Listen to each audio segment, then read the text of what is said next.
So good evening, everybody from the EIZOC Secretariat. We are here again together for being a part of the webinar Ophthalmology Resident Teaching Series number 15. ORTS will be giving us a platform for young generation to come up with academic activities. And as a whole, with this type of program, the bond between the states of the EIZOC will be tightened. Through EIZOC, Eastern India is gaining its position and repute in the National Ophthalmic Forum. Our Chairman Scientific Committee, Dr. Sabyasachi Patnaik, has framed the webinar in a meticulous way, supported by the Chief Coordinator, Dr. BNR Subudhi sir. The program is mentored by none other than our past President AIOS, Dr. Ajit Babu Machi. The session will be moderated by Dr. Duel Biswas from Kolkata. The speaker of the evening will be Dr. Sunil Jain from Mumbai. We also had a galaxy of panelists who are masters in the field of glaucoma, namely Dr. Chandana Chakrabarti, Dr. Vivekananda Reddy, and Dr. Surojit Sen. Discussions are chosen from different academic institutions across the country.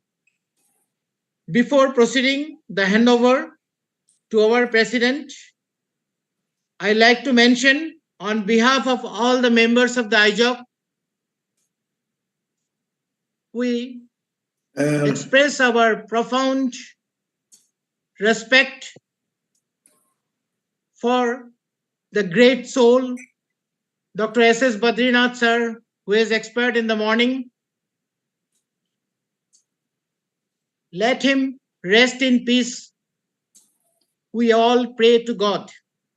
With this, I hand over the proceeding to Dr. Pranav Ranjan sir, President of the EIZOC, to give the welcome address. Over to President sir. Thank you, Dr. Swaraj. First and foremost, my huge respect and condolence to Dr. S.S. Badrinath, one of the pillars of ophthalmology of India. And after that, it's a huge privilege for me as a president of EIZOC to welcome you all. Especially, I'm extremely thankful to Dr. Ajit Babu Maji, who even in his busy schedule has taken out time for the last 1.5 years. This is the 15th in series in which he's mentoring the webinars and the students. I'm also thankful to Dr. BNR Subudhi for having done a wonderful job in executing a series of such kind of training programs for the last 1.5 years. I'm extremely thankful to Dr. Sunil Jain for being the speaker of today, Dr. Duel Biswas, the moderator of today's webinar, the panelists, Dr. Chandana Chakrabarti, Dr. Vivekananda Reddy, and Dr. Surojit Sen, the learned discussants, the esteemed executive members, and the audience. Today's webinar is on a very, very important topic of secondary glaucoma. We are going to learn a lot from the learned speaker and from the panelists. So without wasting time, I hand over the screen to Secretary Dr. Swaraj Bhattacharya to follow it up. Over to you, Dr. Swaraj. Thank you, Pranav Ranjan sir. In absence of the CSC, I am directly handing over to our Dr. BNR Subudhi sir, the Chief Coordinator of the program, to continue with the program. Please. Over to Dr. BNR sir. Thank you, Dr. Swaraj. Really, it's a great occasion. But before we start this webinar, again, pay my respect to our great Dr. S.S. Really, it's created a void in our country. Let his soul remain in peace. With these few words, I welcome you all today's webinar. So today we have our new president, Dr. Pranav Ranjan, has joined. Before that, we had other president, Dr. B.N. Gupta. Our ORTS webinar under the platform, EIZOC platform, started on 23rd June 2022. It continued till 25th April 2023 before our All India conference. Then somehow we could not continue till today. Thanks to our mentor, who has worked hard to get Dr. Jain today, and we started the program, rather restarted the program. And today's session is the 15th session. So before I introducing let me share the screen.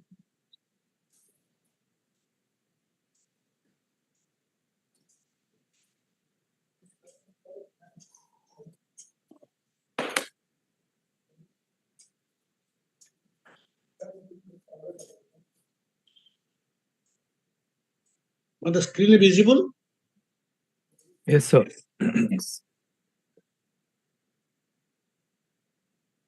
It's okay? It's visible. Yeah, visible. Can make Yeah, it a Put it in the slideshow. slide. Second slide is gone? No. No, not yet. Give it in the slideshow. Okay. Now it is gone? Yeah. It's seconds. Yeah. So as I told you, this is a after residence teaching series of number 15, mostly for the post-year students of EIZOC states, plus also all India level. We have invited so many students from the others other than the EIZOC states also. So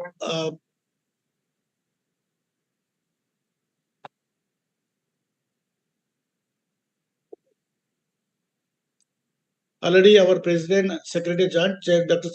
Sabishas Patnaik will be joining shortly. Mentor, yes, without mentor, this program would not be possible. And as you know, he is constantly, Dr. Ajit Babu is with us, not only with us, in almost all the EIZOC states. He's an advisor, a friend of EIZOC states. And really, we are grateful to him for his guidance all throughout our programs. And of course, today's expert is Dr. Sunil Jain. And before, I would like to introduce him to this program. And after completion of his post-graduation from LTM Medical College, he finished his fellowship in glaucoma from LPPI Hyderabad. After that, he started his clinic, Iris Eye Clinic and Glaucoma Center located in Worli. He is fully equipped and exclusively dedicated to management of glaucoma patients. He also heads the glaucoma service of the Eyes Super Specialist, the TEST, a collaborative center for LPPI Institute in Mumbai. Currently, the Vision Coordinator for the prestigious Glaucoma India Education Program (GIEP) being conducted by the GSI to impart education in glaucoma updates to general ophthalmologists all over the country. Really, we are fortunate to have these programs all over the country. It contributed a lot of videos, and out of this, most two important videos, I would say, the management of late onset glare bleak and steps in limbal-based trabeculectomy in a video-assisted skill transfer. DVD created by the AIOS of International Society of Glaucoma Surgery, ISGS. He has a number of publications in peer-reviewed national and international journals. He has been regular invited speaker at regional, state, and national glaucoma meets. He has also performed live glaucoma demonstration surgeries at state glaucoma conferences. And he is a reviewer of the Indian Journal of Ophthalmology. And also BOA, Bombay Ophthalmic Society, awarded him the title of International Master in 2003 for his professional and academic excellence. So with these few words, I welcome him to our webinar. Welcome, Dr. Jain. Yes, sir. And today's moderator being Dr. Doyle Biswas is very well known to us. She's already came many times to us. And Dr. Chandana Chakrabarti, Dr. Vivekananda Reddy, and Surya Sen are our panelists today. They will be churning the topics with the moderator and the speaker. And of course, nothing works without the post-year students. And today's post-year students being Dr. R. Sunanda from Bhimsar Burla, Dr. Kavya Najneen from SC Medical College, Cuttack, and Dr. Subhajit Bakshi from RIO, Kolkata, Dr. Tarun Baksala from IGH, Raurkela, Dr. Arnab Rai from Agrawal Eye Hospital, Cuttack, and Dr. Savani Sarkar from Silchar Medical College Hospital. These are the post-year students today. We'll be discussing the topic today with our expert. So without wasting much time, now I hand over the mic to Dr. Doyle Biswas to start the program. Thank you, sir. Thank you so much. And we have among us a very learned glaucoma specialist. So I shall not be wasting time and handing over to Dr. Sunil Jain to enlighten us today with his knowledge and his experience. Dr. Jain, please. Thank you, the EIZOC committee and Dr. Ajit Maji for having me here. Well, I was doing a fellowship when Dr. Ajit Maji was the consultant at LVP. So I think he's seen me grow, basically. And also my heartfelt condolences to everybody because Professor Badrinath passed away today morning. So Om Shanti for him. And I think we'll start our talk. So I'll just share my screen.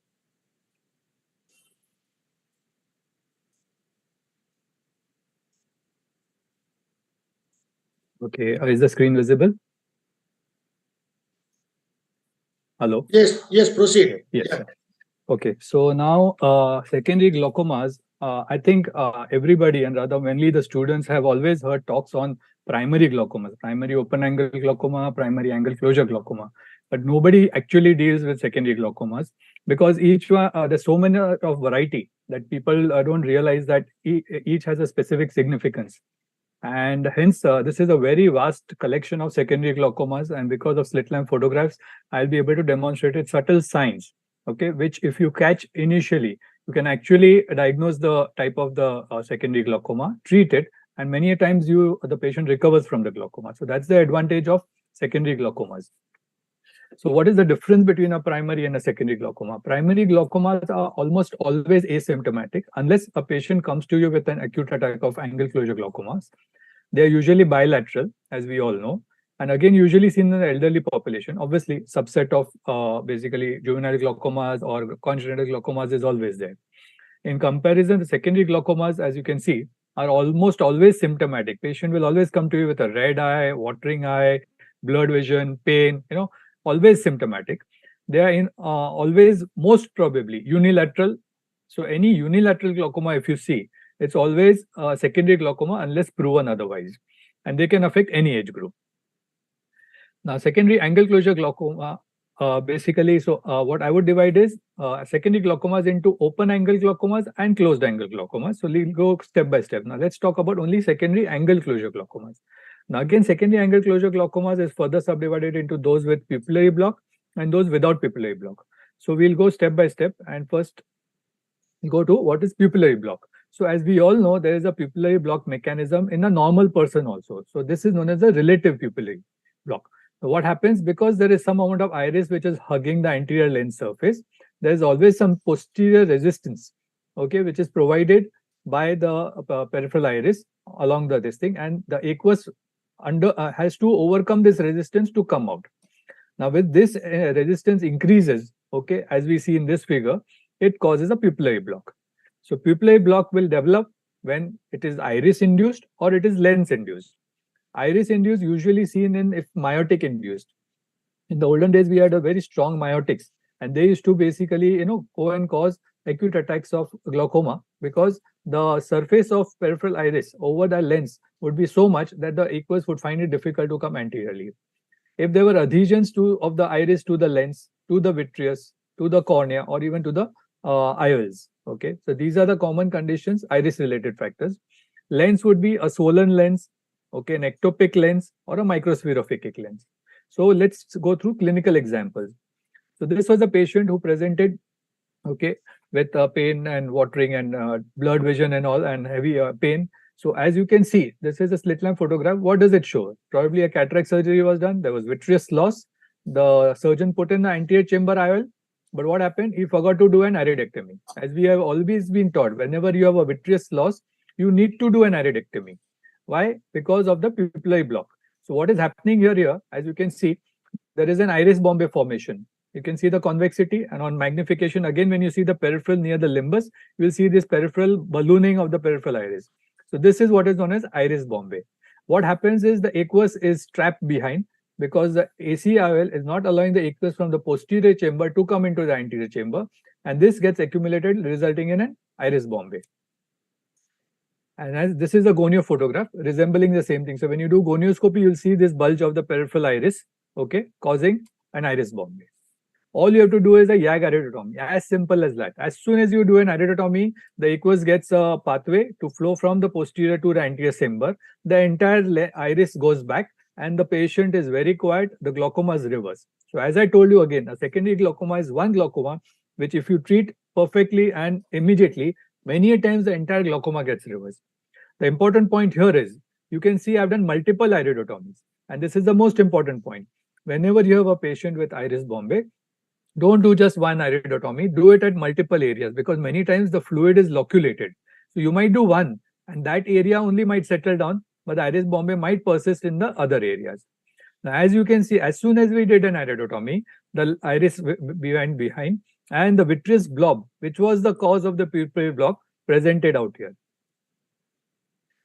And when you do the gonioscopy, all that ballooning of the iris settles back very comfortably. And as you can see, there is some vitreous around here also, where near the edge of the incision. Now, this was one more patient. Again, vitreous loss, iridectomy done. But why did the iris bombay come up? Can you see that iris bombay here? Yes. The reason is, you can see, you might say that's a very good iridectomy. It's a broad iridectomy. But what has happened, the iridectomy is not perforated, because the posterior pigment epithelium is left behind. And posterior pigment epithelium is a very strong epithelium layer, which is very thick. So once you do an iridectomy, always confirm through the red glow. Once you see the red glow, that means it's a through and through iridotomy. Not, that means you have to go deeper and hold the pigmented epithelium and cut that also. Only then it is a through and through iridotomy. Otherwise, it will cause a pupillary block. Now let's go to the second part of it, where how a lens can cause a pupillary block. We all know lens swells up with age. So it could be a slow age-related swelling of the lens, or it could be a rapid, a traumatic swelling of the lens. Whatever it is, both cause increased pupillary block, pushing the iris forward and resulting in a phacomorphic glaucoma. We all are aware of phacomorphic glaucoma. So a swollen cataract, as you can see in the diagram below, causes increased pupillary block, ballooning of the peripheral iris, and obstruction of the trabecular meshwork. And that is how a patient presents to you with a severe pain, just like an acute attack of glaucoma. And this is a photograph which shows that, as you can see, a very bulky lens, mature cataract, phacomorphic. And because the lens is so swollen up, the chamber is very shallow. And patient presents to you with this epithelial edema. As you can see, these small crystals out here, this is the corneal epithelial edema. So what is the differential diagnosis? So you should basically see whether there is an acute angle closure glaucoma. Obviously, if the lens is swollen, it goes in favor of a intumescent cataract causing a phacomorphic glaucoma. Or sometimes you get idiosyncratic swelling of the lenses, especially because of topiramate, sulfa drugs, and you will have a myopic shift of the patient's refraction. So most these, whenever it is systemic medication related, all you have to do is stop the medication and the entire process reverses. Obviously, during the acute phase, you will treat them with anti-glaucoma medications. Now, obviously, you reduce the IOP, you reduce the inflammation, and do the cataract removal as early as possible in a phacomorphic glaucoma as such. Glaucoma surgery usually is not necessary. Now, you could have a subluxated or a dislocated lens, which again results in a pupillary block and cause obstruction of trabecular meshwork. Now, subluxation or dislocation could be due to trauma, isolated congenital anomaly, or a systemic condition like Marfan's and Wells Murchison. Now, all these basically microspherophakia, ectopic lentis, and glaucoma are associated with these conditions. Now, let's take the first condition. How does a patient present to you? Now, what I'm trying to do with photographs, because visual impression is long lasting in your brain. So when you see these photographs, whenever you see such patients, you will always relate with it. So this is a patient who has Marfan syndrome. He'll be very tall, very slender built, okay? And most probably he might have aphakic glasses because the lens has got dislocated. As you can see on dilation, the lens is either partially subluxated or dislocated, or sometimes it's bobbing in and out, okay? As compared to, so we've always heard of Marfan, but rarely we have heard about this syndrome known as Wells-Murchison syndrome. It's exactly opposite. Here the patient is very short and stubby fingers. The skeletal features are very tight, rigid, okay? And they will have a lenticular myopia. Now, why does the lenticular myopia occur? Is because of the lens. So this is a normal biconvex lens which all normal human beings have. But microspherophakia will be a very globular lens. The anterior posterior diameter will be longer as compared to the equatorial diameter. And when you dilate them, you'll see this lens right like a pearl in between the pupil. Normal lenses are all till the edge of the pupil. You don't see the zonules. Here you will see the zonules also very well. And this is when you see on the slit lamp. So when do you suspect a microspherophakia? Usually a myopic patient, we all know myopia is associated with a deeper anterior chamber, not a shallow anterior chamber. As soon as you see a myopic patient with a shallow chamber, that means there's something to do with the lens. Okay, and that's when you do a slit, you'll see the anterior posterior diameter of the lens being very thick. Okay, the most important treatment you have to remember in treatment is meiotic treatment. We always feel angle closure, that means you have to use pilocarpine, but it will be counterproductive in such kind of glaucomas.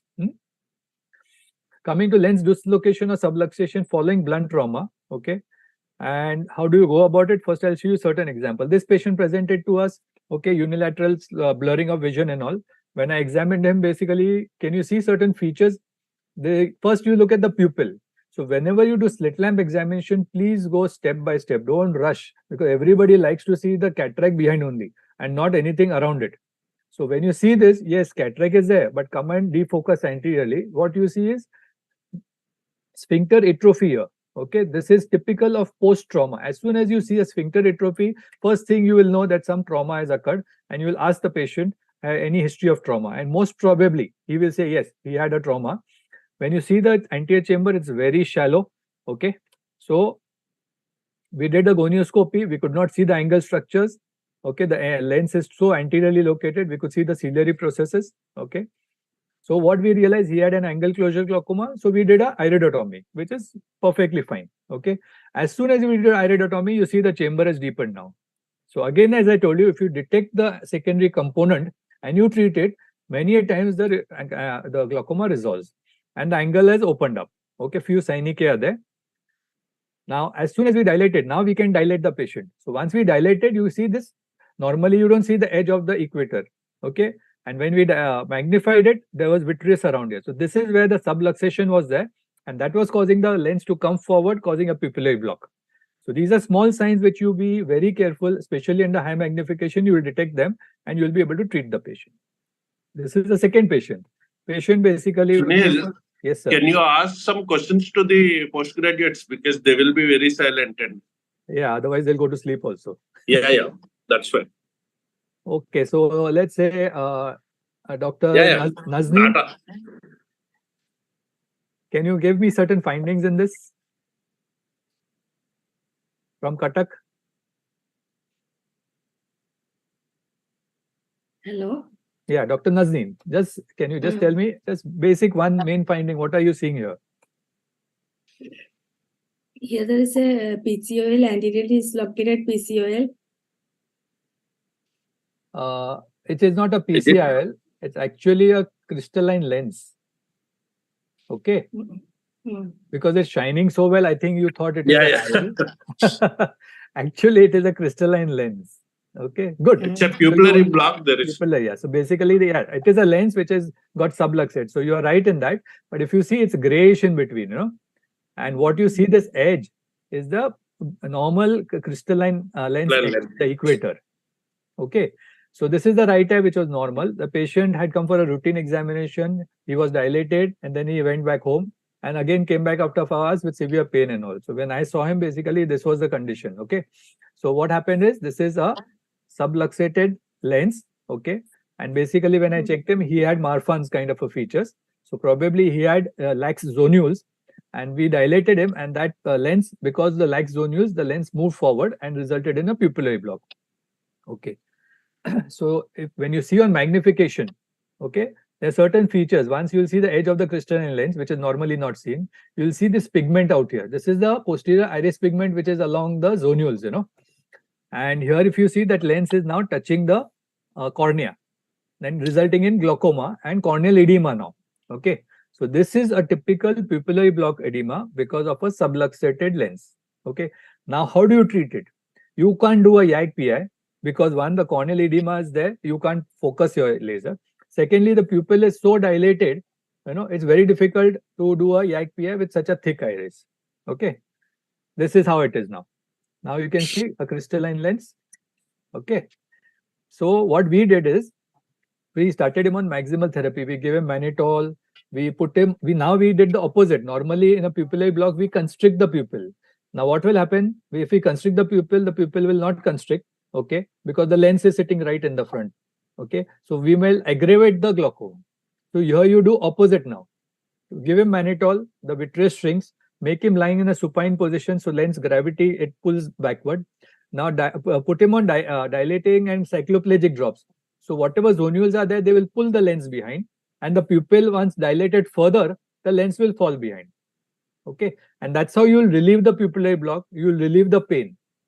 Once all that is settled down, the eye quietens down, then you go ahead and do a lensectomy, because you know you can't do an iridectomy.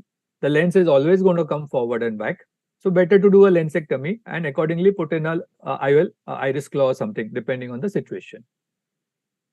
So this is what we did. And when we dilated the pupil, you see now this, you can see a gap out here. So the aqueous could come out from the posterior segment to the anterior segment, and the pupillary block got relieved, and the cornea is clear now.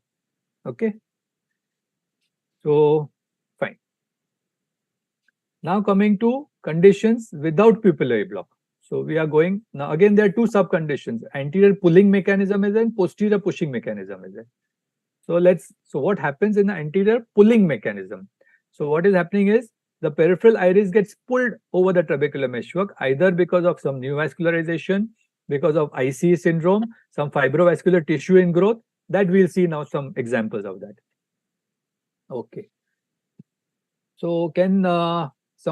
Sunanda, can you, though I've written the features, can you identify in the picture what are you seeing basically? Sir, there is iris neovascularization. Now again, so what is happening? You are first immediately seeing what is inside. As I told you, go from tissue to tissue. So first is cornea, no? Corneal edema is there, sir. Yes, that's very good. So first you see corneal edema. What kind of edema? Is it a localized edema? Endothelial edema, sir. Diffuse endothelial edema, it is looking like. So basically, this is more of epithelial edema. See, whenever the pressure rises, it's the epithelium which becomes edematous. Endothelium, if it becomes edematous, it will be totally opaque. How you have in corneal decompensation, where the endothelium is totally damaged, the total cornea becomes opaque. Here, if you see, you can still see through it. Okay. So it's more of an epithelial edema. Okay. Okay. Now the next step, what will you see inside further? Second photograph. Describe the second photograph. In the right. Second photograph, are you seeing the pupil? Yes, sir. In the pupillary margin, there is neovascularization. Very good, very good. Now remember one thing. Later it will help you in your private practice also. Whenever you dilate a patient, or before you dilate, sorry, in an undilated patient, whenever you examine the patient, always go on high magnification. Always look at the pupil. The pupil is the window to the eye. And many small subclinical findings you will see, like sphincter atrophy, neovascularization, pseudo-exfoliation, pigment sphincter rupture, that will help you in diagnosing most of your secondary glaucomas. And when you go through my whole presentation, you will remember what I told you this. So this is what you're seeing. The initial rubeosis starts from the pupillary margin, and then it starts spreading over the surface of the iris, as you can see in the lower photograph. Yes. So any additional finding in the lower photograph are you seeing? There is a hyphema. Very good. Hyphema. That's very good. Anything else? Can you see the pigment out here? The pupillary pigment, sorry. Yes. This pigment out here? Yes, sir. Yeah, this is known as ectropion UV. That's right. These are findings. Why I'm trying to tell you? Because when you read the books, you can't imagine it. Here, once you see it, you will now go back and remember this word, ectropion UV. Okay? Yes. So this is it. So this patient basically diabetic, heavily uncontrolled diabetic, presents to you with blurring of vision. And when you see him, this is the picture you might get, might not get. Sometimes you might just see very faint rubeosis. So it is very important to detect rubeosis at a very early stage till it progresses to this level. Okay. The reason is as soon as it goes to this level, the synechiae have already formed. Okay. That pulls the peripheral iris, cause complete obstruction of the trabecular meshwork, and we develop a secondary angle closure glaucoma pulling mechanism. Okay. So this is again to show you how it starts. So in that picture, previous picture, the rubeosis was very easy to detect. But here you see it's so faint. And this is the first sign. If you detect it, you can save the patient's eye, treat it along with the retina specialist, because it's usually an ischemic retina which is causing the rubeosis. And with the help of the retina people, you can do a panretinal photocoagulation, obviously diagnose him what to have, whether it's a CRVO, whether it's a diabetic retinopathy. And if you don't do it, it will gradually go over the peripheral iris and then go into the angle structures. As you can see, arborization. And this forms a neovascular membrane. And this is what causes neovascular glaucoma, resulting due to peripheral anterior synechial formation. Now, how do you know it's a normal vessel or an abnormal vessel? Okay. So this is a picture where I could catch this normal vessel will always be basically within the stroma. As compared to this is on the stroma, superficial, it's on the surface. Normal vessel will be very linear and non-branching. Here you will see it is multi-branching and it's not linear, very tortuous and all. Okay, so this is how you will determine whether it's an abnormal vessel or rubeosis or a normal vessel. Okay. Sometimes you see after angiography, you might see the patient. So what happens because of rubeosis? There's a lot of aqueous, leakage of the fluorescein into the aqueous, and you will see this sign. Whereas opposite eye, there's no leakage because this was a unilateral neovascular glaucoma. Okay. When you see in the angle also, if you see these arborization, because normal vessels don't cross the scleral spur. As you can see, they are either in the peripheral root of the iris, but here they've started crossing the scleral spur onto the trabecular meshwork. So these are all abnormal vessels. This is for you to understand when you do a gonioscopy. How will you detect these in the early stages? So ultimately, the arborization occurs and then peripheral anterior synechiae start forming and the total angle closes down. This is what it is. Now let's go to the other thing which can cause a pulling mechanism. This is the ICE syndrome. Can anybody tell me what are the different types of ICE syndromes? Dr. Tarun, could you help me? ICE syndrome consists of how many entities?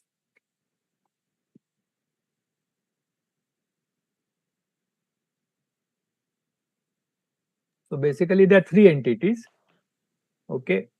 So what happens exactly in ICE syndrome? ICE syndrome, the full form of ICE syndrome is irido, okay, that is iris, corneal, endothelial, okay.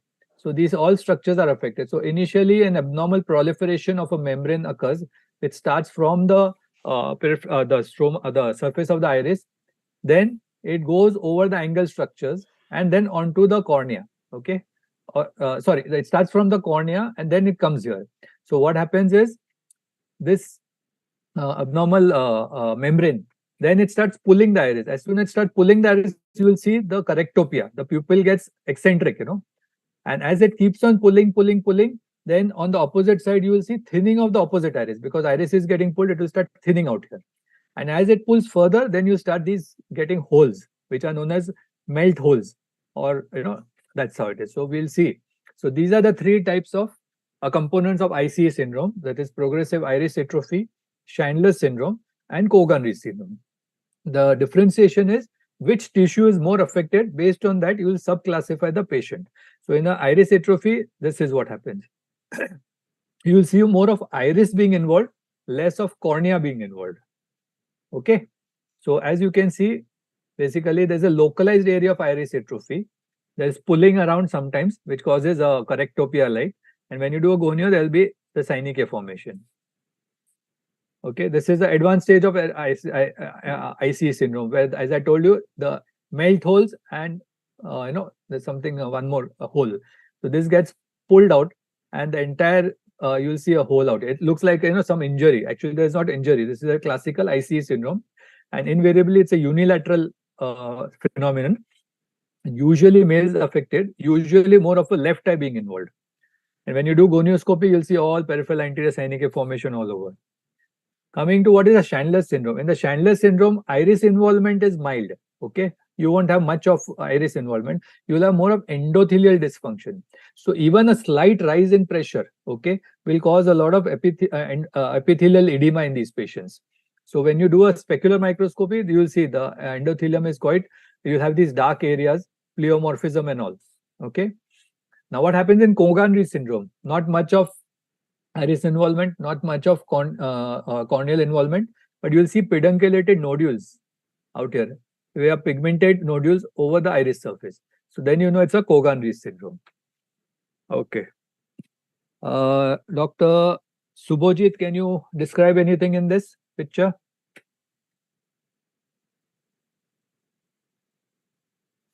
Good afternoon, sir. Good afternoon. Good evening. Good evening. So the cornea seems to be affected. There is localized edema in parts of the cornea. Very good. So that was the first tissue you looked at. That's what I like. That first picture. Yeah. The media seems to be relatively clear. However, the slit picture would have given a better idea. Okay. There is neovascularization around the limbus. It seems in the second picture. You have jumped. So actually, in the second picture, started with the right photograph, the conjunctiva. Okay. There's a photograph on the right which shows the conjunctiva. On the right, near the limbus, there seems to be new vessels forming, encroaching into the cornea. Okay, fine. So that's a limbal scar basically. Okay. Okay. And then you describe the cornea. And now the lower photograph, what photograph it is? The picture is not very clear, so that is why. Fine. Is it a gonio? It's a gonio photograph. It's a gonio photograph. Okay. So what do you see in the gonio photograph? So in the scleral part of the picture, there seems to be new vessels, fine vessels. Right. Right. Anything else? Other structure do you see? If you can identify that, it's a normal structure. Be above that. What are those things you see? Those pillars kind of a thing? What are these? These are normal structures, I told you. These are ciliary processes. Acha, this is ciliary process. Okay. Got it. So what you see, actually you never see them, you know. Yeah, that's why I'm trying to tell you, okay, when you do a gonioscopy, you can detect so much more. Then you don't have to send a patient for a UBM or an anti-segment OCT. All this is seen usually with a good gonioscopy.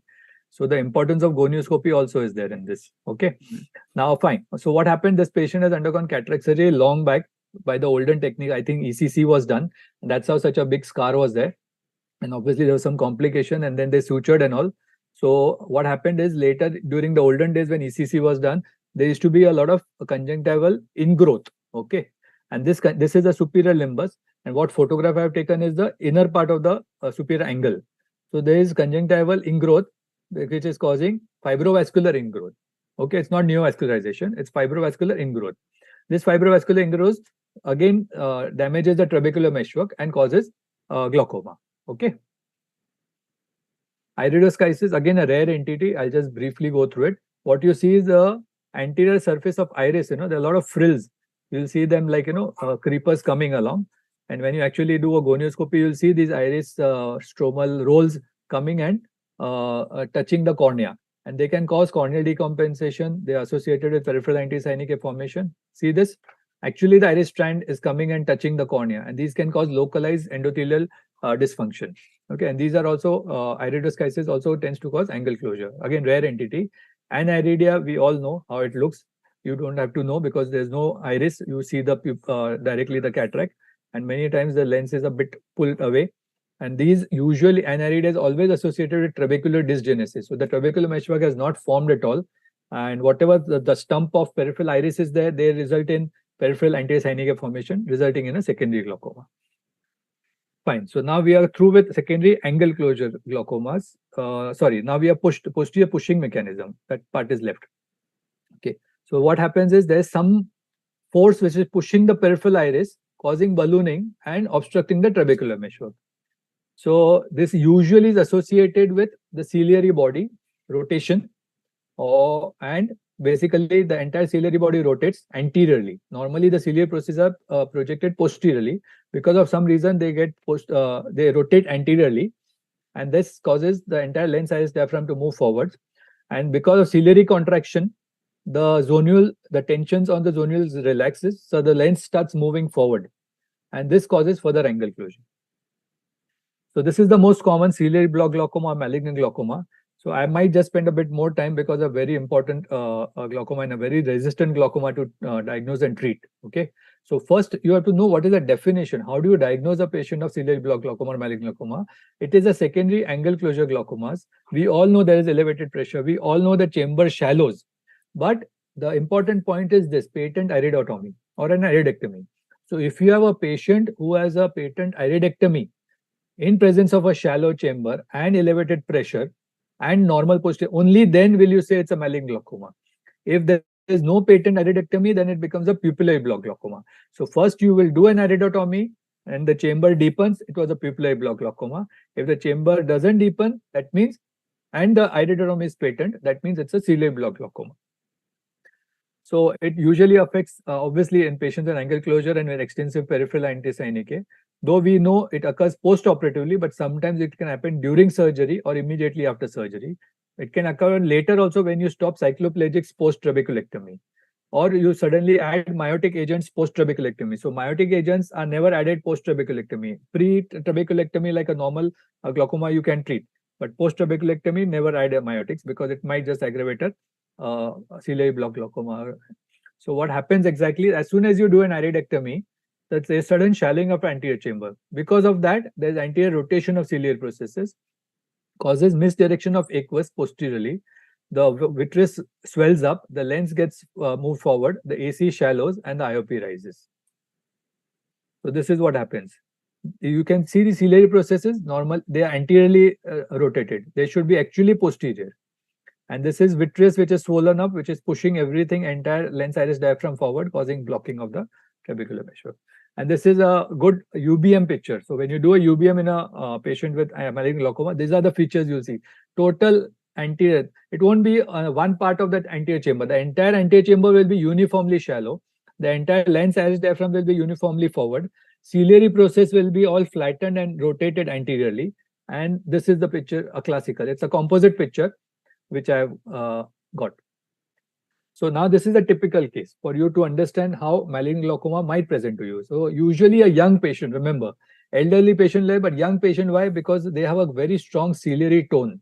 And usually a patient who is hyperopic. So you know the eye is a small eye, and because of that hyperopia, he or she has developed angle closure. Patient presents already with a very high pressures because they are 360-degree cynical angle closure. So this is a classical case who's more prone to develop malignant glaucoma post-trabeculectomy as compared to any other patient. So this was a patient who presented, we did a YAG PI. Patient was being treated elsewhere, but not diagnosed to have angle closure. We did the YAG PI. Still the pressures were high, so we decided to do a trab with mitomycin. But because she had advanced field damage, and you can see the almost total cupping in both eyes. And after we did the trabeculectomy in the right eye, the pressure was still high. And on slit lamp, I'll show you how it appears.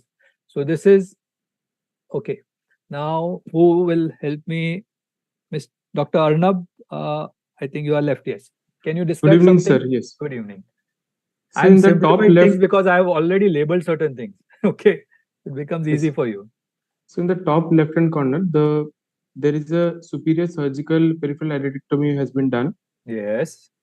and in the picture below it, there is a bleb which is having relative avascularity with extending from 11 to 1 o'clock, and there are no microcysts present. Height seems to be normal, and on the picture above there is a laser PI that appears at around 10 o'clock. Right. Fine. On the Right. Anything else you are seeing? What is this? This thing here? Yeah. So basically, that's a releasable suture which we take during trabeculectomy. Okay. Okay. So fine, all your findings are fine. Now I'll just briefly. The reason I'm showing you this is we had done the YAG PI as I told you. First, always do the YAG PI. Okay. And then we obviously not responding. Then we had to do a trabeculectomy, and this is a surgical iridectomy. Okay. And normally surgical iridectomies are very uniformly done, but this is quite ragged. As you can see, when I did the iridectomy only, the iris was just popping out, and that's why it was very ragged iris. The bleb is formed, but it's very shallow for me basically, and it should be more elevated, and it's quite congested. This is the first post-op day, and that's why. So now, as you can see, the chamber is uniformly shallow. Okay, in iris Bombay, what happens? The central chamber is deep. Peripheral iris only is shallow. Okay. And this is uniformly shallow. That means the entire lens iris diaphragm is anteriorly pushed. Okay. And can you see this? Can you identify what is this finding on the lens? I don't know whether you'll be able to, but if you... These white spots, what are they known as? So they are known as glaucoma flecken. Whenever you see these white opacities in the presence of a shallow chamber, always remember the patient had past attacks of acute attack of glaucoma. Patient may not give you history, but these are subclinical signs of acute attack of glaucoma, angle closure glaucoma. Glaucoma flecken doesn't develop anywhere else. Okay. Now in comparison, as you can see, the shallow chamber and the other eye. Okay. So this is also the angle closure. I had not operated left eye, but right eye, if you see, is much shallower. So post-operatively, when you have a peripheral iridectomy, which is patent, you have done, and the entire chamber is shallow, obviously this will be the diagnosis of a malignant glaucoma. Okay, as per my definition. Fine. So this is a differential diagnosis. This you all can read basically. So what you do is slit lamp to rule out iridectomy, and any suprachoroidal hemorrhage can also cause a shallowing of the anterior chamber. So always do if the media is not clear, do a B scan, rule out a suprachoroidal hemorrhage or a effusion.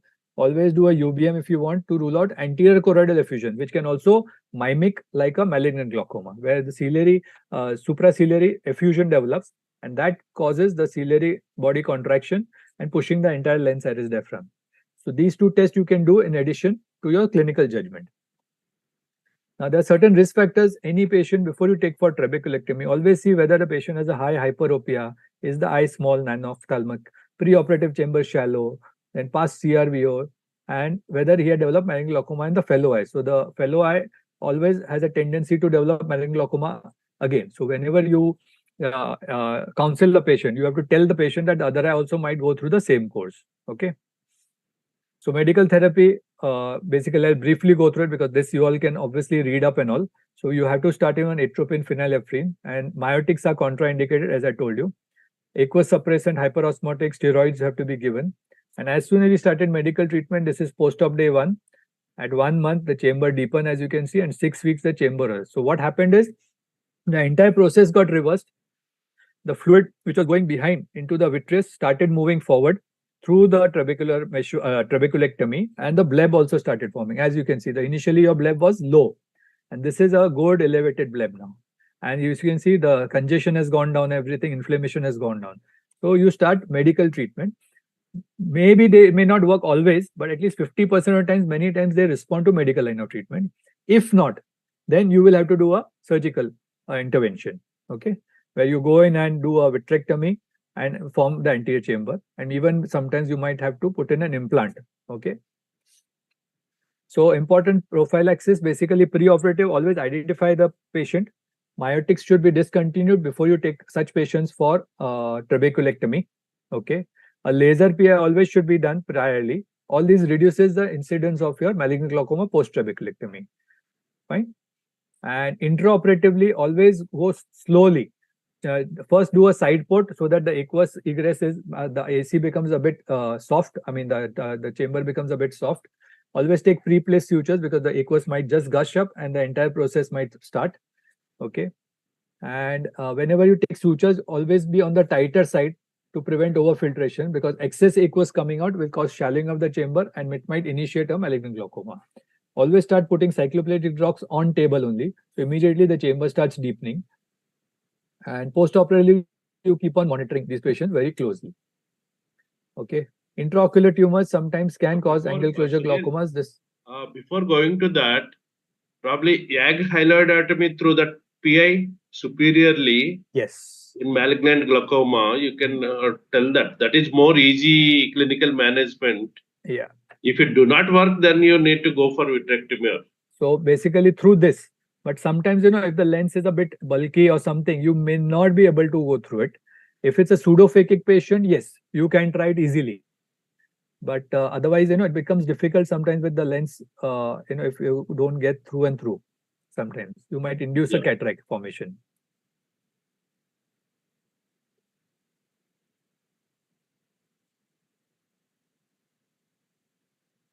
Yeah. So this was a patient who presented to us with during my residency days, and with she had undergone a cataract surgery. After that, she could not see anything, so she came to us in the OPD, and she also complained of a small brownish patch here. So actually what had happened is basically she had a malignant melanoma, and probably that resulted in something like an expulsive. So basically there was vitreous loss and all, and then obviously the patient was sutured up, and the patient was lost to follow-up, and a patient presented when this tumor, ciliary body tumor, started presenting at the equatorial region, you know. And then we actually did a B scan, we confirmed it, we had to do a enucleation, we confirmed a histopath, and this was a malignant melanoma of the ciliary body. So sometimes you might have a very typical situation, okay, where you might detect it at a much earlier stage. So what you do is you have shallow chamber, pressures are high, you do iridotomy. But when I was examining the patient, I was finding something abnormal out here. Why? How come you have a localized area of iris atrophy? Okay, it was very uncharacteristic. And when you had magnified it, you see there's anterior synechial formation around there only. So something abnormal is happening out here, which is not seen anywhere else. So we did gonioscopy and it was coinciding with the peripheral anterior synechial. Okay, now we dilated. Again, on the same area, you see localized cataract formation. So something is not right, And with the gonioscopy, the cataract was dense on the out, and with the localized synechial and localized iris changes. So we got a UBM done. So there was a mass out there. Obviously, it seemed like a benign mass. And basically, we at least demonstrated it. We told the patient, be on the watch. And after that, the patient was lost to follow-up. So no idea. But this was like, how will you, on clinical examination, detect these small changes, which might help you to save the patient's eyes. Especially irregular localized shallowing of anterior chambers. Yes, sir. In these cases, and suddenly, why should anterior medullary epithelium, epitheliomas may present like this. Right, sir. Okay, coming to nanophthalmos, again rarely seen, where the eye is normal in shape and function, but overall the size is small. Okay, and the internal part, that is the lens, is of a normal size. So the anterior posterior length is small, the corneal diameter is small, but the lens is normal in size, and that's why there's a lot of congestion within the anterior chamber, causing shallowing of the anterior chamber, high hyperopia. They also have thick sclera, which results in chances of uveal effusion developing and causing shallowing chamber further. So this is how a patient would appear on gross examination. As you can see, the orbit is quite normal, but you see this is a small cornea, small globe. When you tell the patient to look down, you can easily see the equator of the globe very well. And when you see, we did iridotomy to make the eye safe. Okay, chambers are very shallow, and as you can see, these are very high hyperopic glasses they wear, and they have these choroidal folds behind, and we did a B scan, and there was a thickening of the chorioretinal layer. So these patients have to be informed that they have a chance of developing glaucoma, and whenever you plan any surgery, they have a high risk of developing effusions, uveal effusions, choroidal effusions, and they can get complicated. Coming to posterior scleritis, can be associated with an angle closure glaucomas, as I'll demonstrate. So what happens in posterior scleritis? There's choroidal effusion which develops, which causes swelling and anterior rotation of the ciliary body, which causes the movement of the lens iris diaphragm anteriorly, and angle closure glaucomas. Okay. So this is a very interesting case, again published in IGO. Young patient, about I think 23, 25 years old, presented with sudden blurring of vision. When we checked him, vision 660 with pinhole 612.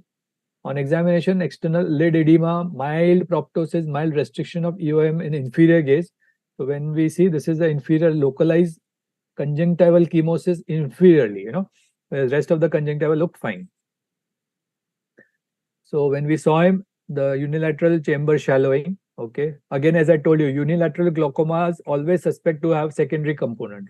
We did the gonioscopy, totally occludable angle. Okay, completely closed. On indentation also, it was not opening up. And then because the pupil was mid-dilated, we saw there was something here. You could see these ILM folds out here. And when we saw down, there was a mass out here, a big mass out here, So we got a B scan done, and where we had the T sign here, basically posterior scleritis. Also some amount of uveal thickening was there, ciliary, supraciliary thickening.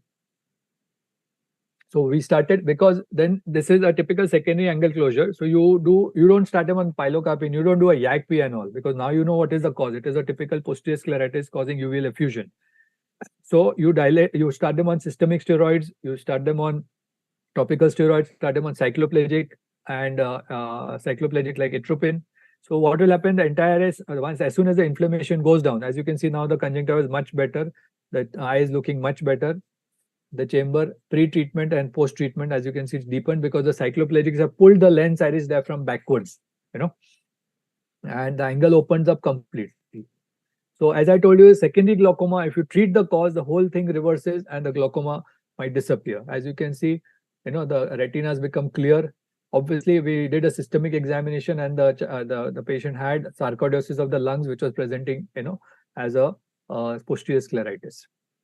So now we are through with angle closures. Okay, any questions on that? Any would like to ask me anything specific so we can clarify it right now? Sir, I would like to ask a basic question. Yes, sir. While trying to define glaucoma, we put emphasis in the characteristic optic nerve head damage and the corresponding visual field changes that occur. However, while discussing this topic, secondary glaucoma, the optic nerve evaluation is not taken into consideration. Why is so? Fine. Why is it Yeah, so? very, very right question. So what happens, remember, in a secondary glaucoma, the pressure spike is very high. Okay. And patient usually, because as I told you, it's a symptomatic, most of the times it's symptomatic. Okay. And patient comes to you usually with some symptom like redness, pain, watering, blur vision. So you detect this glaucoma at a much earlier stage as compared to a primary glaucoma. Primary glaucoma is a silent disease. It's an asymptomatic. So patient always presents to you with either a nerve fiber layer defect or a disc cupping, and in an advanced stage, most probably. Okay, you might detect in the early stage, but a secondary glaucoma, because of the symptoms, the patient presents to you at a much earlier stage. So there's less chances of damage having occurred. Yes, it can happen. The patient has come to you in a late after multiple consultations, and then by the time the nerve has got happened. But in my practice, rather usually secondary glaucomas, they don't cause much of a disc damage, in spite of pressure spikes. I've seen, especially uveitic glaucoma also see, because these are all young patients, their nerves are much more, I think, robust as compared to elderly patients where your primary glaucomas develop. That's what. Thank you, sir. And the idea of this presentation is more for you to detect certain slit lamp signs. Hello. Where you can detect the glaucoma component or the component causing the glaucoma. Yes, ma'am. You was asking something. Hello. Yes. Yes. Can I just add something to this question? Hello. Yes, ma'am. Please. Yes. If you please allow me. Please do. No. In case of secondary open angle glaucoma also, we consider the optic nerve damage definitely. Shubhajit, you are from my institute where you are asking this question, but you have seen many cases of vernal keratoconjunctivitis treated with corticosteroid topically. And in those cases, we diagnose the open angle glaucoma, secondary open angle glaucoma, by seeing the optic nerve head. Okay. And it's bilateral condition. So definitely optic nerve head we take into consideration. Only thing is that if your media is hazy, if the patient has inflammation and all, we become busy to combat that inflammation. But the glaucomatous optic nerve damage is always doing that. And that is the most important issue actually. That is the most important issue. Yes, I agree to that. Means you can't leave the optic nerve to itself. You have to examine him. But once you treat this secondary component, yes, you have to see how much the nerve has already got damaged, do your perimetry, and accordingly manage the patient. It's very important. But I was just showing you the difference. Sunil, mainly secondary glaucomas, high pressures also, if it is seen very early, the discharges are less. That's what I said. That's a chronic case. That's what Dr. Chandra is saying is a topical steroid effect on a long-term basis that has resulted in high pressures which were not detected and resulting in optic nerve head damage. So both are okay. This is a secondary open angle glaucoma chronic. It is not an acute. Not an acute. Right? No. I just did. I know. You have given the example for disc changes. To differ. The thing is that in case of steroid use, acute rise of IOP can occur after 2 to 3 weeks of putting the drop. Yes. Putting the drop. So not that it is always chronic. It is not always chronic, but chronic cases only will have disc changes. You can get naturally it will take some time to affect the optic nerve. That's what Sunil was telling at the time, that secondary glaucomas usually in the early presentation will not have so much of disc changes. Right, Sunil? You can right. Okay. So now we go to the second part of the talk, that is open angle glaucomas. These are the secondary open angle glaucomas, in which I'll be discussing the steroid-induced thing also. So first is pigmentary glaucomas, usually bilateral, again usually seen in young adults, strong association with myopia. What happens is, because there's a heavy pigmented iris, the epithelium releases the pigment, which goes into the aqueous and gets deposited along the corneal endothelium through the trabeculum meshwork, anterior iris surface, and lens and zonules. So most of these, when you see pigmentary glaucoma, the chambers are very deep. You know, they have a concave appearance of the peripheral iris. There'll be slight iridodonesis. Krukenberg spindle is very easy to identify, as I'll show you in the photographs. Even Sampolisis line is easy to identify. Xanthomyes line is pigmentation along the equator of the lens or a slightly posterior to it. So basically, this is what this patient was operated for trabeculectomy. And you can see this pigmented line on the endothelium. This is a typical Krukenberg spindle. On magnification, this is what you will see. Sorry. And this is how a Sampolisis line appears, pigmentation along the trabecular meshwork. This is a heavily pigmented trabecular meshwork. And the line in front of the trabecular meshwork is the Sampolisis line. Okay. Coming to exfoliation syndrome, I think this is a very easy. I think all Indians are used to these exfoliation glaucomas. And the thing is, you know, this is what on high magnification you see these dandruff flakes. Basically, when you dilate, there'll be a central disc, there'll be a clear zone, and a peripheral ring. You know. Now, how will you see on gonioscopy? When you do gonioscopy, actually you'll see these dandruff flakes in the angle structures also. This is just a good photograph which I always like to show, because you can actually see pseudo exfoliation there. Now, this photograph, what happens many times, yes, there could be unilateral. So as you can see, one eye is having more pseudo exfoliation as compared to the other eye. The thing is, you have to, why I'm showing you this, whenever you plan a cataract, mentally you should be ready that this lens might be a bit subluxated and might result in, you know, a kind of a nucleus drop or something. Now, on dilation, sometimes the pupil doesn't show any signs. And when you dilate, you will see the scalloped edges of all pseudo-exfoliation on the anterior lens surface. You know, this was the patient, what I was telling, had come to us, had developed glaucoma here. Why? Because severe exfoliation, and obviously the resulted in aphakia because the lens was very hard, as you can see, and developed probably a nucleus drop and could not be, you know, retrieved. And the patient lost because of chronic glaucoma, lost the eye. Fine. Now coming to steroid induced. Now, it can occur in any age group, okay, and it can occur from steroid therapy because of any type of steroids. It could be systemic, or it could be in the form of pumps for inhalation, skin steroid, any prolonged or chronic use of steroids, and also what is the response of the patient to the steroid. So you have a rapid responder and a non-responder. Okay, so that only once you start steroid will you realize whether the patient is a very strong responder or not.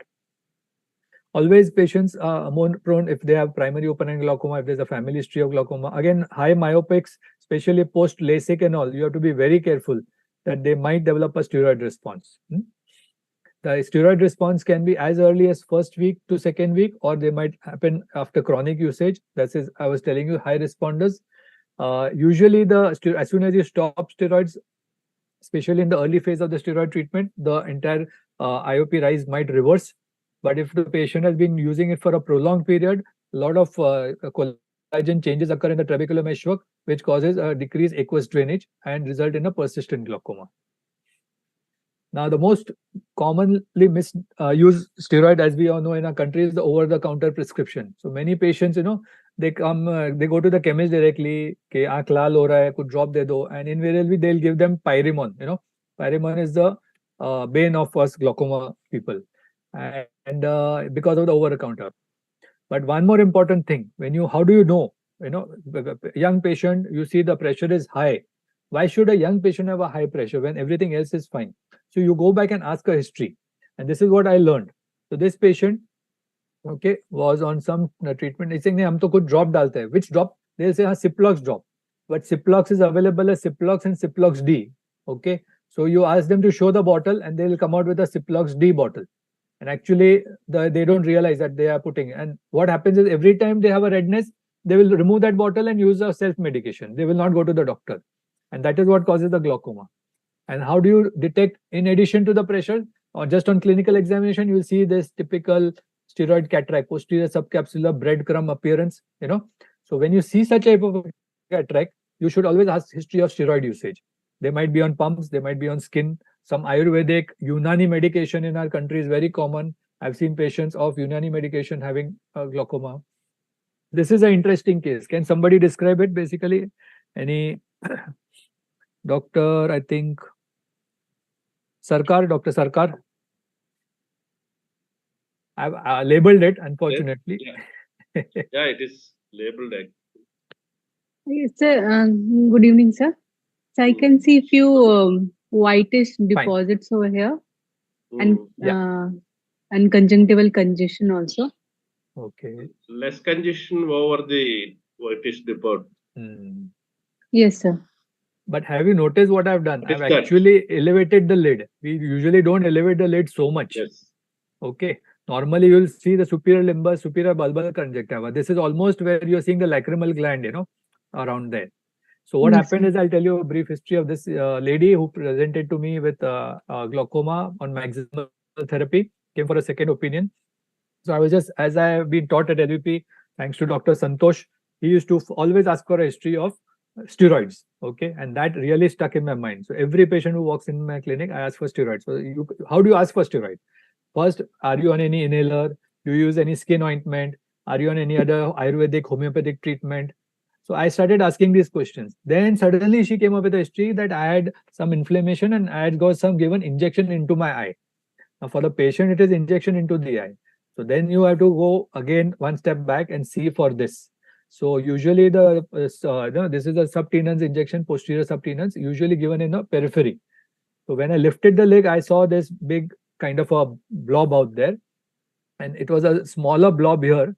This was a big depot preparation which was, and this was the eye which developed the glaucoma. And actually the injection was given almost 1 to 1.5 years back. So our theory, what we say, that maybe 6 months it might remain and then it gets absorbed. Not necessarily. Sometimes it remains there encapsulated and it keeps on releasing this thing and can cause a long-term steroid this thing. So what we did for this patient was, we thought, let's first try to debulk this steroid. So we made an incision and there was a lot of adhesions out there. We just debrided it, piecemeal, and almost everything was removed. And then we sutured the conjunctiva. I could have just done a trab and finished off with it. But as I told you, secondary glaucoma, remember my words. If you treat the cause, the glaucoma reverses. And you won't believe it, once I removed this, immediately the pressure started coming down. So the patient was advised trabeculectomy. Here we avoided trabeculectomy and the patient was ultimately required medical therapy. So on 1 or 2 medications, the glaucoma is well controlled. So the importance of diagnosing the secondary part of the glaucoma and treating it, and then seeing it how much reversal happens. So always inquire into the past or present steroid usage. Always have an eye index of suspicion, especially a patient comes to you with a normal tension glaucoma where the pressures are normal, okay, and the nerve is showing damage. Always probe into whether any past steroids were given for anything in the body, and you might just find out, and that was the cause where the nerve got damaged, and that's why now the pressures are normal, but that time probably the pressure spike might have caused the nerve to get damaged. Now come to lens-induced glaucoma. We've always talked about, we already talked about phacomorphic and dislocated lens. We are talking now about an open angle due to lens. So it could be a phacolytic glaucoma, it could be a lens particle glaucoma, or it could be phacoanaphylaxis. So phacolytic glaucoma, what happens is there's leakage of heavy molecular weight proteins. Why? Because the lens inside, okay, there's hypermature cataract. So the nucleus becomes very compacted and the cortex gets dissolved. Because the cortex becomes very liquidy, that liquid proteins get releasing from the anterior capsule through an intact capsule, and they go and choke up the trabecular meshwork. Okay, fine. Anybody can describe the findings? Dr. Arnab, Dr. Tarun, sorry, Dr. Tarun, he's not answered. Everything is on the slide, just describe it to me, that's all. Nothing to get scared. Dr. Sunanda, I think.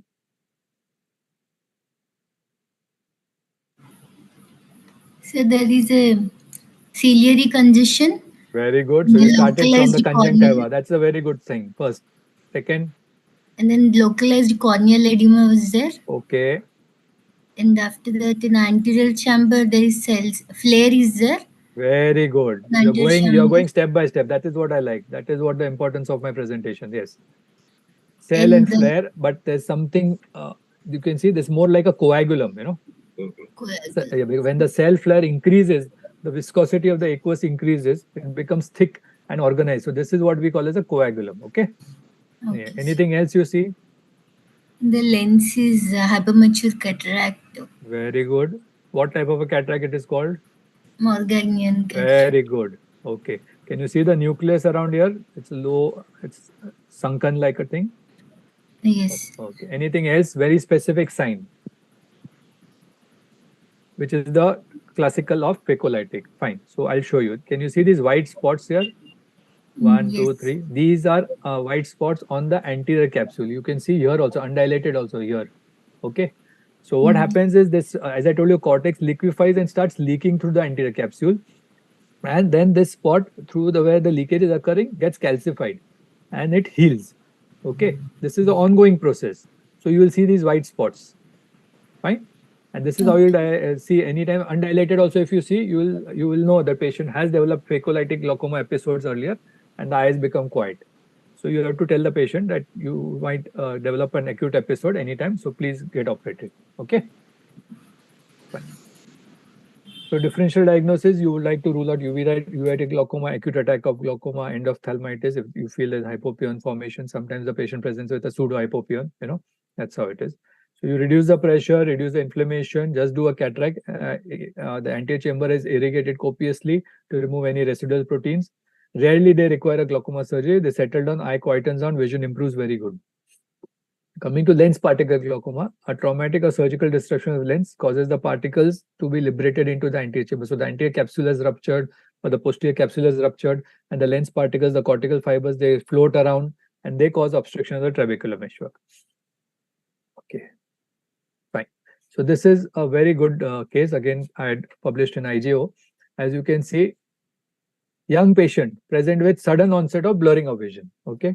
So as I told you, go step by step. What do you see first here? So this is a sphincter tear. As soon as you see a sphincter tear, you know there's an injury which has occurred. So I asked the patient, did you have an injury? He's saying, yes, 1 year back I had some ball injury. Okay, now if 1 year back, okay, that causes sphincter tear. Now why is the cataract developed? Which is shocking. Then I saw an antiseptic. I said, there's no inflammation, eye is quiet, there's no ciliary congestion. And then what is this? Because this was my first time I saw actually a lens particle glaucoma. Every time I had read in the textbook, but I'd never seen it with my eyes because it's such a rare entity. And I caught it on photograph and you can see actually your lens fibers, cortical matter floating around. Okay. Now, then I dilated the patient and I saw there's something weird. This is not normal. So as you see, this is a posterior capsule which has got ruptured. So ideally, you would have expected the anterior capsule to rupture in patient presenting with a severe pain and all. Okay. But the patient had no pain and all, just blurring of vision and no congestion. And then when I focused deeply, this was a posterior capsular dehiscence.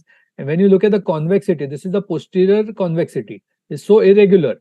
So that means there's a rupture out there and all this cortical fibers is floating from there into the anterior chamber. Okay.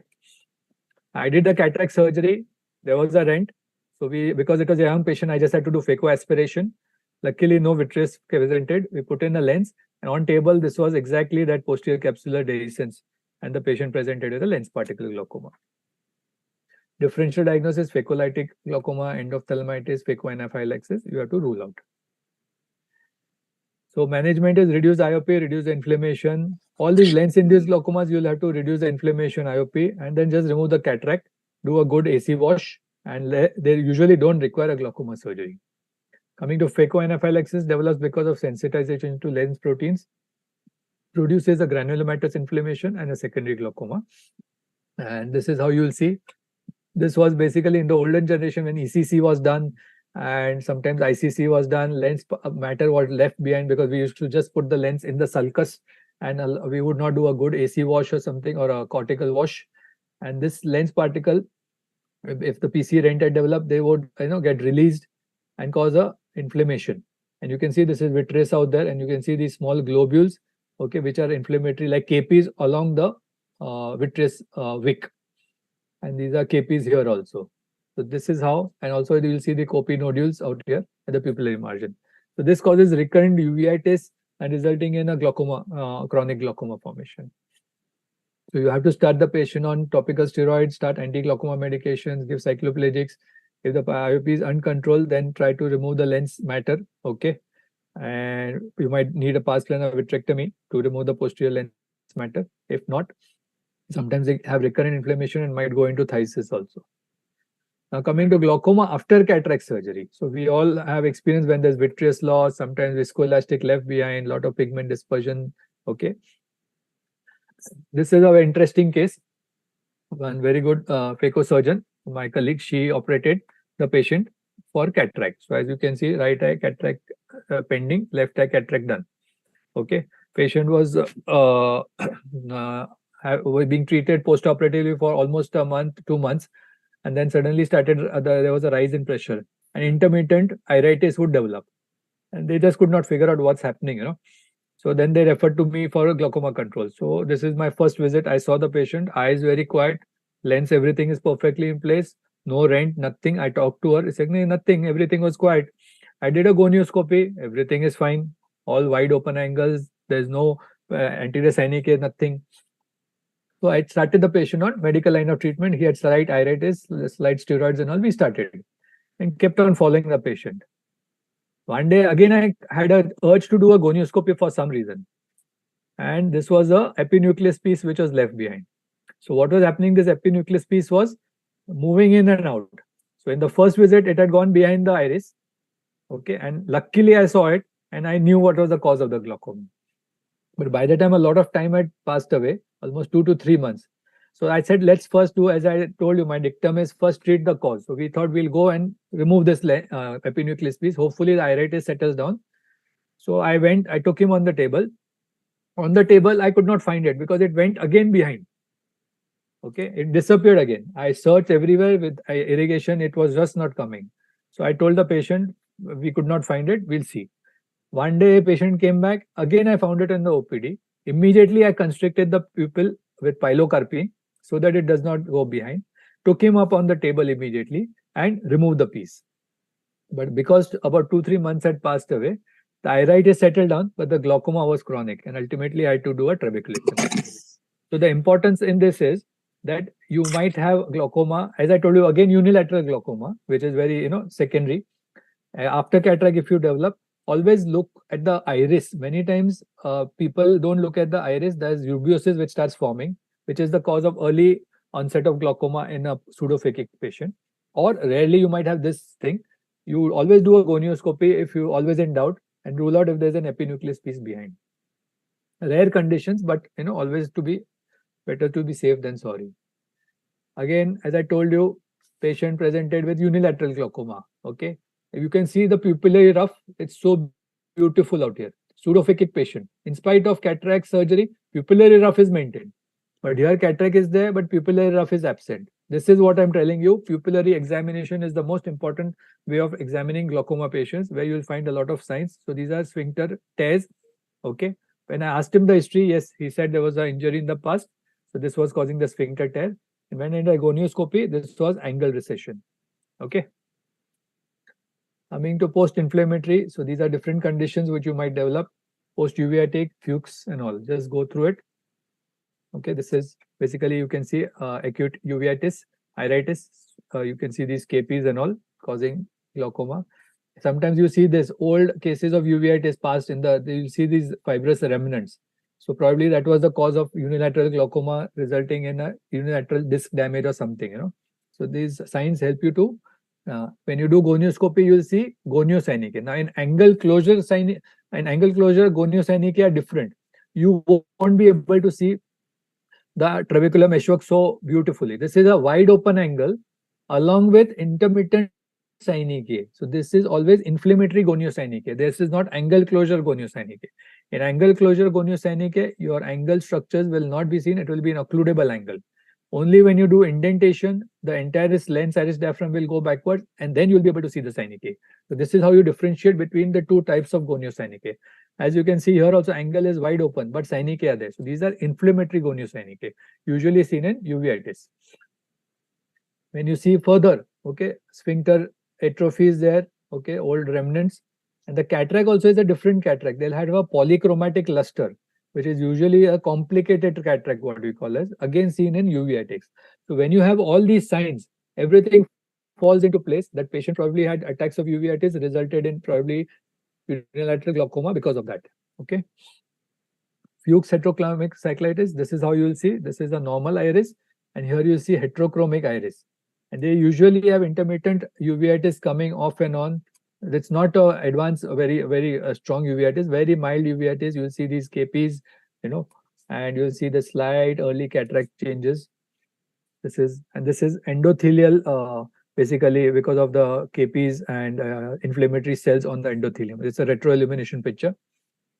Coming to glaucomatocyclitic crisis, that is Poshner-Slozman syndrome, usually in young patients, usually unilateral.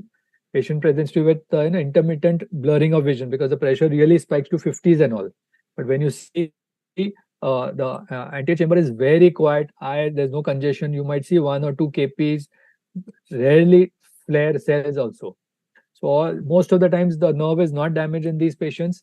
In spite of pressures of 50, 60, the visual fields are normal, but they get these intermittent attacks, which over a period of years start settling down by themselves. So whenever you get the attack, you treat them medically for the glaucoma, and maybe mild steroids can be given. This is how disciform keratitis would appear. As you can see, localized basically keratitis. And many times the pressure is a bit low recording because of the corneal edema, the recording. So just to conclude now the entire session, basically always look for a specific cause, especially when you see a unilateral glaucoma. Go step by step, look at the cornea, look at the pupil, look at the iris, look at the lens, dilate and see, look at the angle, everything. And that will give you a diagnosis that most probably is there a secondary cause or not. And if you detect it, if you treat the cause, half the battle is won, and the rest of the battle is the routine glaucoma management. That's all. Thank you. Thank you, Dr. Jain. To say that it was a wonderful, wonderful class would be an understatement. It is probably one of the most visually stimulating classes we have attended.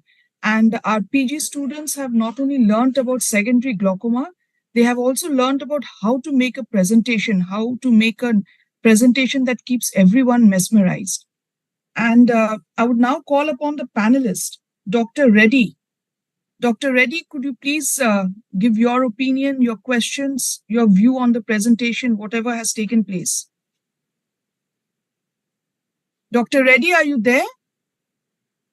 Yeah, I think I'm not seeing him. Dr. Sen, then. Dr. Sen. Yes. Thank you, sir. It was an excellent presentation. You have covered almost everything in secondary glaucoma, both closed and open angle. I would like to ask a question to our PGs. Dr. Sarkar, are you there? Yes, sir. Yes, I'm there. Sir has already mentioned about one thing, that inverse pupillary glaucoma. Can you just tell me what is inverse pupillary glaucoma and what is reverse pupillary glaucoma?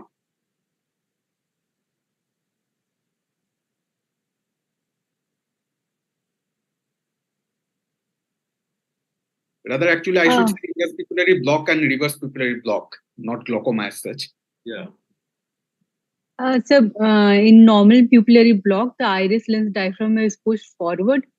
But in reverse pupillary block, the iris is actually pushed backwards. In which clinical condition do you see it?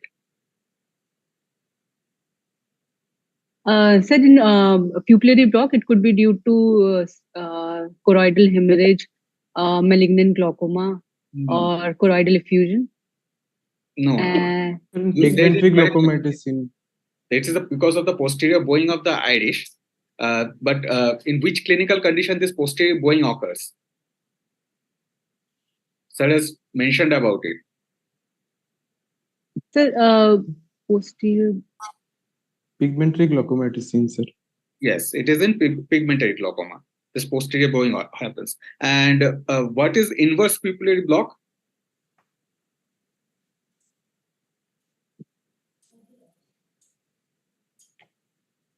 In which clinical condition do you see inverse pupillary block? Microspheric, Yeah, mostly in subluxated lenses in those cases. And what happens in those cases? If you use pilocarpine is usually contraindicated in these cases, but mydriasis is used to relieve the acute condition. Yeah, actually, if you use the pilocarpine in these cases, then the problem is that the lens diaphragm moves further forward. There is a more contact between the iris and the lens. So this causes a further block. So this is called the inverse pupillary block.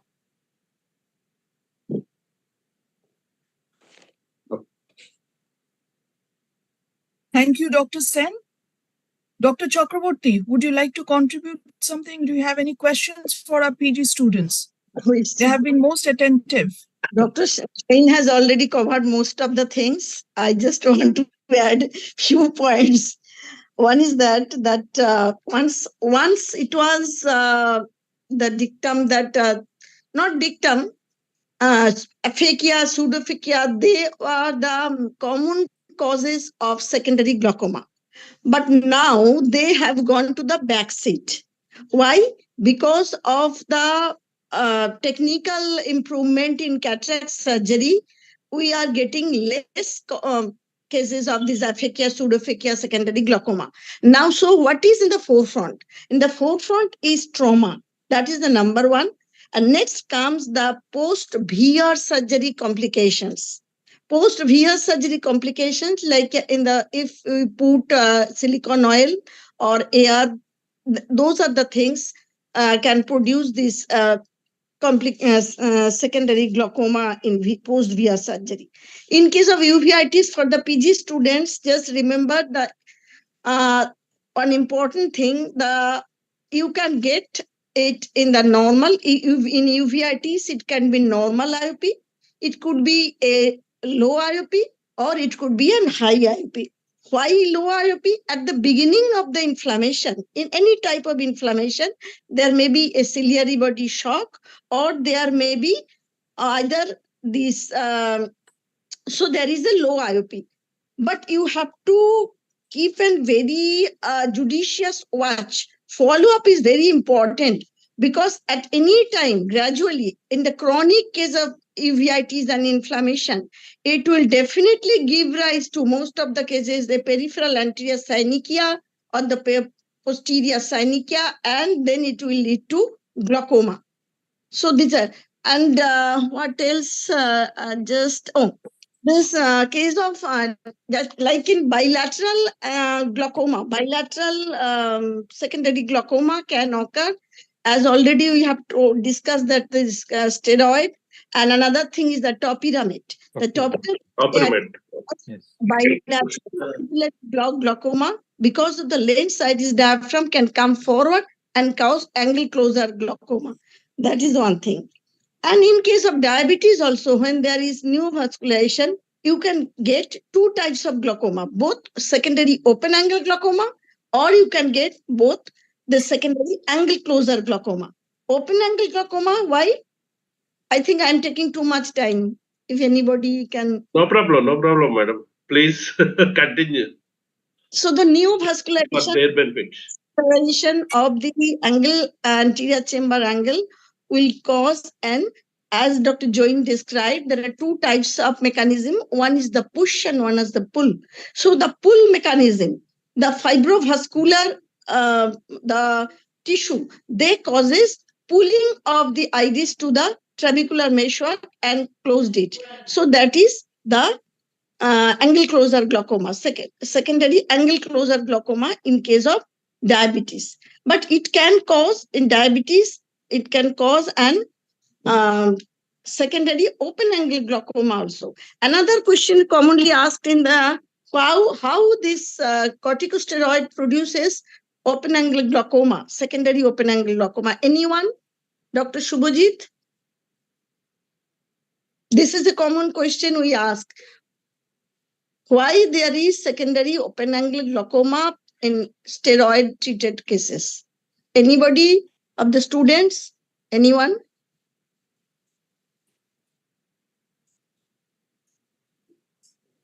they're all muted. Muted. They are muted or they are mute. They can unmute and tell them. No. They can do. If they know, they will unmute.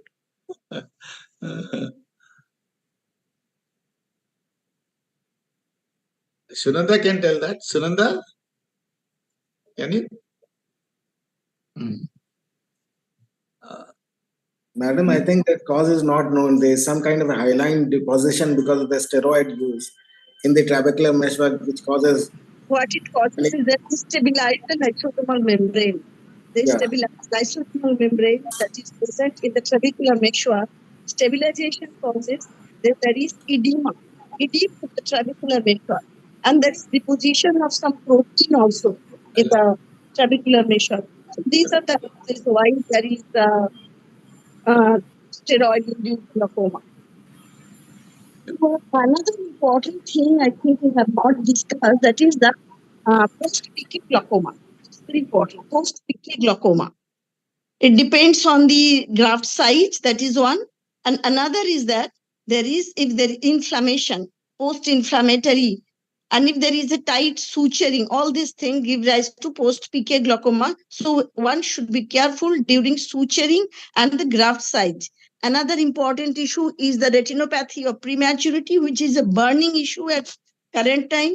Retinopathy of prematurity also in stage 4 and 5.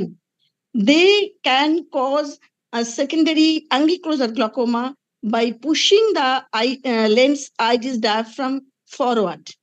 And the surgery also, if you do a VR surgery in a case of this type of cases, that can also cause glaucoma. So in a case of ROP, when the doctor is satisfied, I have done photocoagulation, I have done surgery, but you have to do a close follow-up, lifelong almost, because this photocoagulation also is known to cause secondary glaucoma.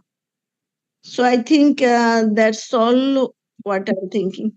Yeah, I would like to ask one question from the panelist and from the speaker. So how will you differentiate between a pressure rise because of uveitis, because that may be because of inflammation, and a steroid response? Because most of the cases of uveitis, you are using a steroid. So how will you say that that it is because of inflammation or because of a steroid use? So usually, see, when the patient first presents to you, okay, so first you know that there is uveitis present, and if the pressure is already high, obviously you know it's uveitis related. Okay. Now the treatment for uveitis is steroids. There's nothing else we can do it. Now once you start the steroids, so two things can happen. Either once the pressure starts coming under control, because your uveitis is coming under control. Okay. Majority of the times it's the uveitis comes under control and the pressure starts dropping. It's chronic use of steroids over a period of time, because if uveitis persists, then you feel that the pressure is rising again, then we have to rule out the steroid induced part of it. Also, many times if it's because it's unilateral, and if you start the steroid and if the other eye pressure starts rising, then probably indicates more of the steroid induced glaucoma rather than a uveitic uveitis. Yeah, one thing I could read from the literature is that the inflammation, the pressure rise because of a uveitic inflammation is more sudden, more acute, whereas steroid responses they take normally takes time. Yeah. Takes time. So it's a gradual process. That's right. That's some of the subtle things which one can consider. Share my experience actually. Yeah. And two things from his presentation, from the speaker's presentation, I could find out. One was the fragment of after a phacoemulsification. I could also find out one case which I removed, and the pressure got relieved, and that was done on the 5th day. So there was no subsequent bad effect because of that inflammation. The patient is well settled. And the second one is the subtenon trichord that almost 10 years back, 2 subtenon trichord deposits, I cut them, fragmented them, removed them. They were put on just the anti-glaucoma medication, and that also was weaned off after 6 to 12 months. They're also doing well. So these are subtle things which one can always keep in mind. Actually, the subject is so vast and so many. Yeah. But one thing Sunil has shown all clinical case examples. That is very good. One message was very, very clear and loud and clear, I'll say, that a unilateral presentation with a symptom that is one of the indications for a secondary glaucoma. One thing one has to keep in mind. And in trauma, in hyphema, yes. We do an paracentesis. That is a very common question.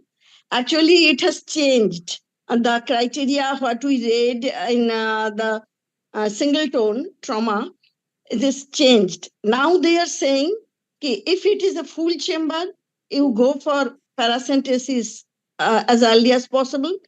If the IOP is more than 30 millimeter mercury with maximum medication, then you have to go for early paracentesis.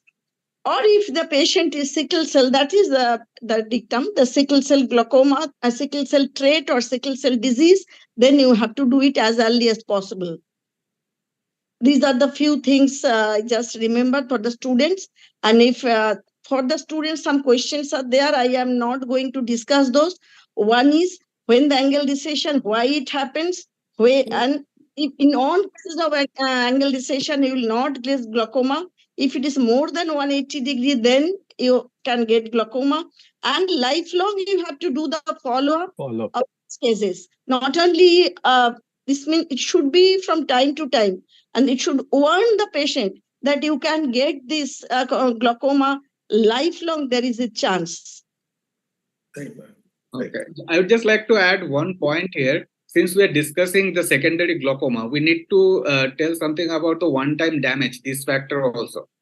So secondary glaucoma, it is once the cause is treated, what sir has just mentioned, once the cause is treated, glaucoma part is over, it is not going to stay there for a long time. But sometimes they causes the damage to the disc. So once we are seeing a glaucomatous disc, IOP normal, we need to just evaluate thoroughly. We should ask the patient if any secondary causes are there or not. Not necessarily all those cases are normal tension glaucoma. So this is one part is whenever we see a mostly unilateral cases of glaucomatous damage, we need to just rule out whether any secondary cause was there or not. Those guys doesn't require any treatment actually. One more fact I would like to add: if you see a pseudo exfoliation case and the patient doesn't know anything about it, there are chances that he may have the pseudo exfoliation deposits elsewhere also in the body, like the liver, the heart, the lungs and all. So he should get a general examination also by an internist. Yes. I think it's now time to close now, because if you go on speaking about the secondary glaucoma, it's a very vast subject. And this is not sufficient. Don't miss a case of retinoblastoma coming with a secondary angle closure glaucoma or open angle glaucoma. Don't miss it, because frequently the PGs, they miss it in the clinic. He has covered actually secondary glaucomas because of tumors. The open angle glaucoma and angle closure both can happen. Yeah. It is a very vast subject. Yes. Each topic needs a lot of thorough discussion. Yes. And so really, it's wonderful talk today, and I think Dr. Sunil has given the wonderful. I told him briefly, he has cleared almost all the topics. Causes of secondary glaucoma, and some clinical tips also he has given to our students. And really wonderful presentation. And today's talk was very good.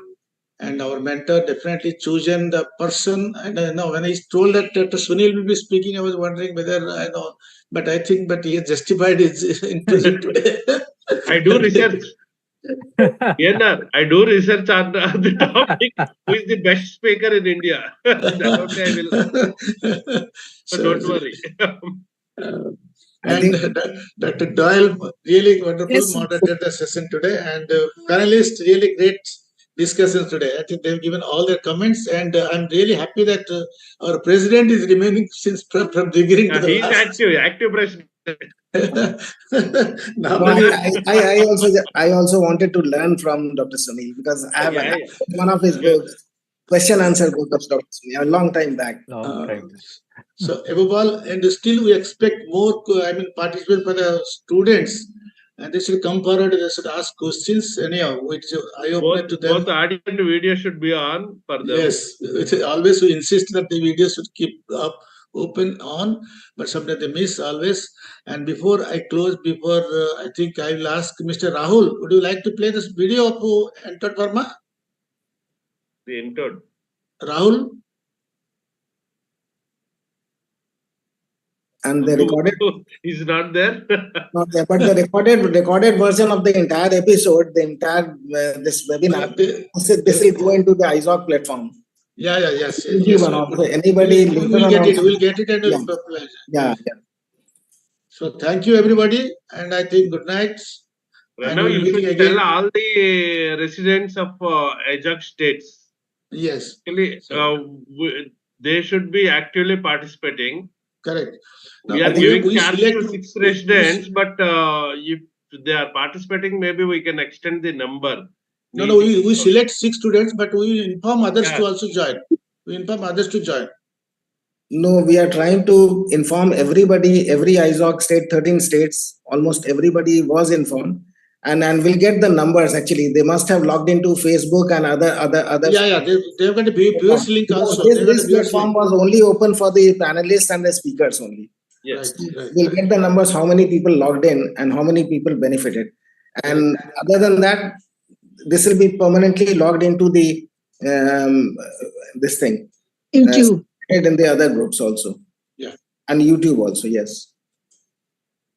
Right. Okay then, everybody. Bye. Good night. Okay. Thank you, sir. Good Thank you for the invitation. Thank you, Enter Burma, giving the platform today. Okay.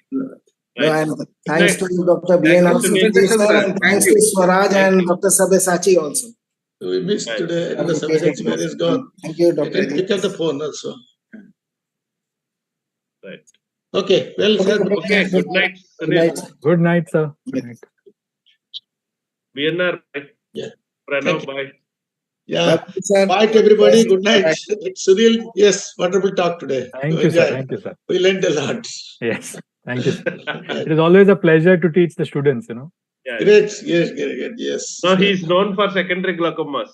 So don't Actually, worry. this talk I prepared almost 20 years back. Yeah, no. It was your name was recommended by everyone. It was a wonderful talk covering almost everything. Yes. Right. Thank you, sir. Bye. Good night. Okay, bye, sir. Good night. Bye.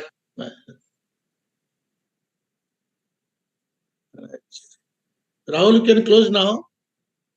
Is there? Yeah. I think we can leave.